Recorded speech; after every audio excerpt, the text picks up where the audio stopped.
C'est le moment de la chronique Écolo Radio. On jase Pensée frais péninsule acadienne avec le coordonnateur Cédric Viennot. Bonjour. Bonjour. Pensée frais péninsule acadienne, il y a des gens qui sont inscrits, c'est des gens qui sont abonnés à Pensée frais depuis quand même un bon moment. Pour les gens qui ne savent pas c'est quoi, comment on explique le projet Pensée frais? Bien, Pensée frais, c'est un programme communautaire qui est un programme d'achat de paniers de fruits et légumes qui est distribué une fois par mois. OK. C'est 15 $ le panier. C'est accessible à tout le monde. C'est fait pour tout le monde. C'est pas juste pour des gens dans le besoin. C'est n'importe qui peut s'inscrire à ça. Ouais. Et ce qu'on fait, en fait, c'est que les paniers sont vendus un mois d'avance dans 7 endroits différents dans la péninsule acadienne. On pourrait les nommer tantôt. Et les gens payent un mois d'avance, c'est-à-dire ils se déplacent, ils viennent payer leur panier à une date précise, à un lieu précis. Puis après ça, le mois suivant, ils peuvent venir récupérer leur panier. Puis ce que la majorité des gens font, c'est que un coup qu'ils sont dans cette boucle-là, ils viennent récupérer leur panier puis payer le suivant. Puis après ça... Puis tu peux payer des mois d'avance aussi. On peut aussi payer des paniers pour des gens dans le besoin. Wow. Parce qu'on est en fort lien avec nos banques alimentaires aussi. Puis quand il reste des paniers, par exemple, ou quand, justement, on commande des légumes, puis, tu sais, nous autres, on commande à la caisse, ça fait, tu sais, des fois, il nous en reste une demi-caisse ou quelque chose, ça, on donne ça aux banques alimentaires, puis les banques alimentaires sont bien contentes de recevoir ça. Donc, c'est ça. Ça existe. On est à Lamec. OK. On est à Shippagan. On est sur les 2 campus étudiants, c'est-à-dire le CCNB puis l'UMCS. Ouais. On est à Tracadie, à Caraquette, puis là, on va ouvrir à Saint-Isidore, en fait. Merveilleux. Ouais. Ça existe depuis combien d'années? Bien, le programme est parti, en fait, avec le Centre de santé communautaire de l'île de Lamec. OK. C'était parti en 2017. Puis, ça marchait vraiment bien. Ça marchait tellement bien, en fait, qu'à un moment donné, il y avait un comité qui s'appelle le Comité Résilience et Capacité communautaire de la péninsule acadienne, qui était sur place, qui réunit comme plusieurs différents partenaires. Puis eux, ils ont dit, c'est tellement un beau programme, on aime tellement ça qu'on aimerait ça que ça soit...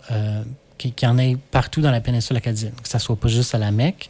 Donc, c'est à ce moment-là que moi, je suis arrivé là-dedans. C'était en 2022. Puis en 2022, on a rajouté les sites de distribution de Tracadie et de Caraquette. Et à ce moment-là, on a commencé à ça a vraiment grossi. Oui. Au moment où moi, je suis arrivé, c'était juste le site de Lamec qui faisait aussi l'UMCS et le CCNB. On était à peu près à 270 paniers par mois qu'on faisait. Puis là, on est rendu, tu vois, le mois passé, c'est-à-dire pour octobre, on a fait 1025 paniers. Donc, ça a plus que quadruplé en 2 ans.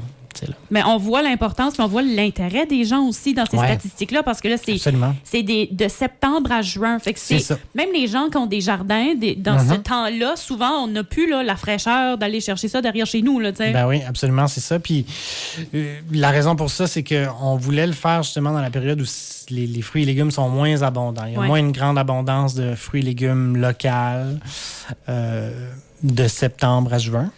Et c'est pour une question aussi de donner un break à nos bénévoles aussi, parce qu'on a 70 bénévoles en tout et partout, vu qu'on a comme plusieurs sites de distribution. Ça me prend des bénévoles pour déloader des transports le matin. Ça me prend des bénévoles pour diviser les légumes, c'est-à-dire faire le montage des paniers. Ça prend des bénévoles pour distribuer les paniers. Ça prend des bénévoles pour nettoyer tout ça, nettoyer les bacs, faire sûr que tout est propre et bien rangé après nos journées. C'est toujours des one-day operations, c'est-à-dire on reçoit les fruits et légumes le matin. Ils sont débarqués du camion le matin. Entre le matin et 2 heures de l'après-midi, on les divise. Puis après ça, de 2 heures à 6 heures ou de 3 heures à 6 heures, tout dépendant où, c'est là que les gens peuvent venir les chercher. Là, depuis le temps que vous êtes là et que vous le faites, je pense que vous êtes comme devenu une machine bien rodée quand même. Oui, c'est ça, effectivement. Oui, j'ai des bénévoles qui sont super bien rodés. Puis non, ça se passe vraiment bien. Les gens sont vraiment heureux. Comme, tu sais, les paniers sont vendus 15 $. Nous, ce qu'on a fait les 2 dernières années, en fait, c'est qu'on prenait notre panier du mois de septembre, puis on allait l'acheter à l'épicerie parce qu'on voulait savoir c'est quoi la valeur qu'il y a dans notre panier. Puis les 2 fois qu'on l'a fait, ça avait donné 42,76 une fois et 42,37 une deuxième fois. Les 2 fois, ça donnait 42 $. Nous, ce qu'on estime, c'est que c'est toujours entre 30 et 45 $. Parce que, bon, ça dépend où tu vas. Es-tu en train de chasser les deals? Si tu chasses les deals, à un moment donné, tu es capable de faire descendre cette valeur-là. Mais c'est toujours entre une valeur de 30 et 45 $. Puis la façon qu'on réussit à avoir un gros volume comme ça pour un petit prix, c'est que, justement, comme là, en ce moment, on vend pour à peu près 15 000 $ de fruits et légumes. Donc, moi j'ai 15 000 $ donc d'achat de fruits et légumes à faire. Il n'y a aucun profit qui est fait nulle part.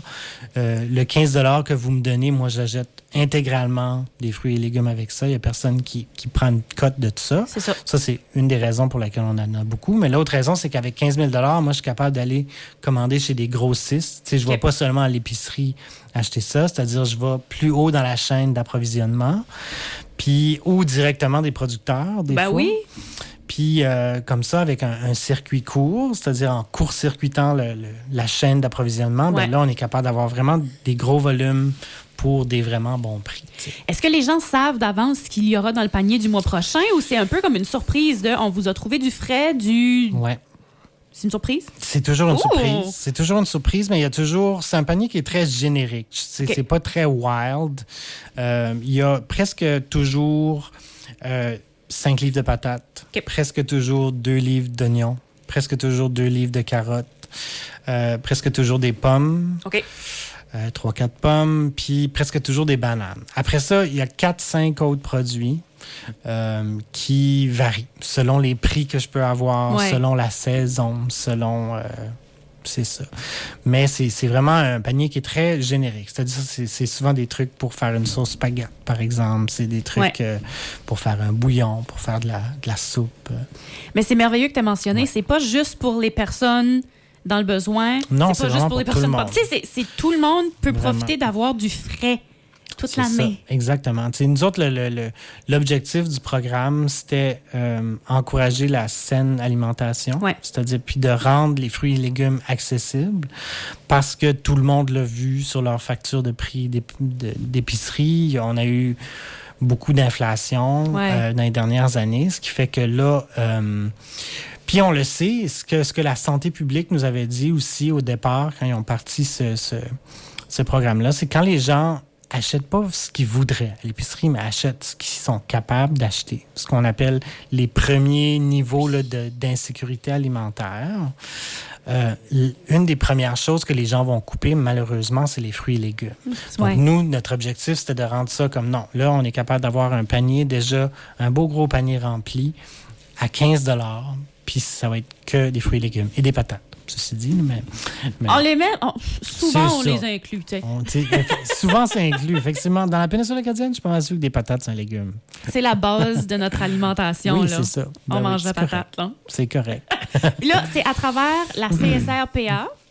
Les gens qui écoutent, qui sont intéressés, qui se disent « ça serait vraiment plaisant, ça. On est en hiver, là. Tu sais, mon jardin, j'ai tout mangé mes carottes. J'aurais besoin... Comment ils font? » Bien, on a une page Facebook avec laquelle on communique tout le temps. Il y a tout le temps nos dates de distribution, c'est-à-dire les lieux où aller s'inscrire, parce qu'on ne peut pas juste s'inscrire n'importe quand. Il faut vraiment se déplacer au site de distribution.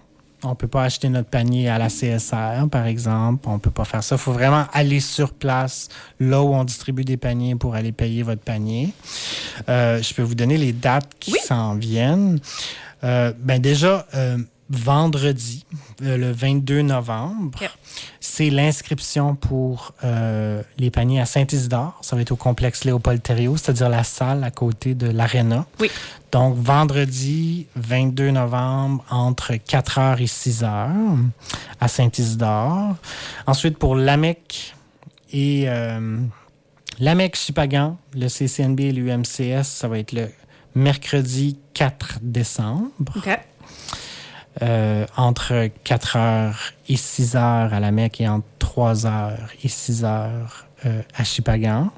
À Tracadie, ça va être le vendredi 13 décembre, entre 2h et 6h.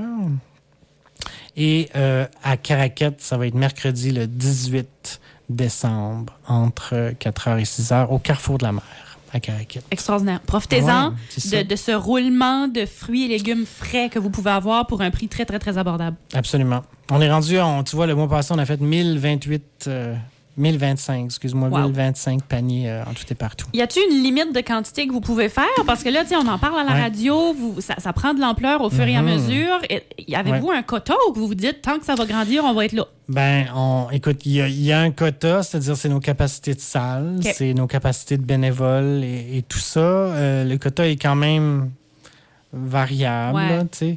Pour l'instant, on réussit à répondre à la demande. Okay. En ouvrant d'autres sites de distribution aussi, ça enlève des fois de la pression sur certains sites qui étaient près de la capacité. Tu sais. Mais pour l'instant, ça va. Puis, tu sais, avec justement 1025 paniers, on a des bons prix. Ouais. Ça fonctionne bien. On a une bonne mobilisation. Tu sais, les gens viennent chercher leur panier, ils sont de bonne humeur. Même les bénévoles, ils aiment ça quand même. C'est un peu une messe, là. Tu vois toute la paroisse passer, puis ça jase. Puis, fait que c'est quand même un projet super positif, tu sais. Fait que non, pour l'instant, ça va. On est capable de répondre à la demande. Fait que inscrivez-vous. Vous y avez droit. C'est pour tout le monde. Ben oui. Puis, voilà. Pensez frais, Péninsule Acadienne, le coordonnateur Cédric Viano. Merci beaucoup pour la jasette aujourd'hui. Ça me fait plaisir. Merci.